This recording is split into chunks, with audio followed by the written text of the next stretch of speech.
Prečo je dôležité čítať pozvánky na výskum? Všetky kľúčové informácie o výskume sú vždy uvedené v pozvánkach.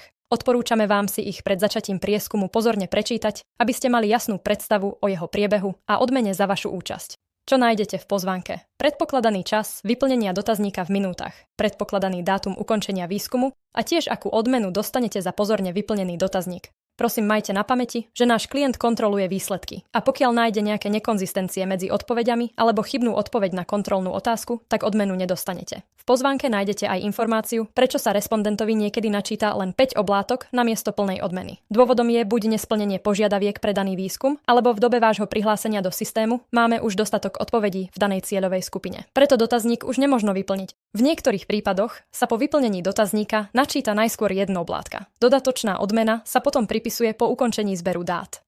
Tento model používame zriedka, spravidla iba keď má dotazník pre každého respondenta či skupinu respondentov inú dĺžku a nemožno tak určiť jednoznačne korektnú odmenu. Výskumy so súťažou alebo typovačkou majú 0 alebo 1 oblátku. Zasúťažiť si môžete o finančnú alebo vecnú odmenu, ktorá je vždy uvedená v pravidlách súťaže na našom webe. Na budúce teda prosím nezabudnite prečítať pozvánku dôkladne. Nech vám neunikne nič dôležité. Ďakujeme, že ste s nami. Neviete? Spýtajte sa.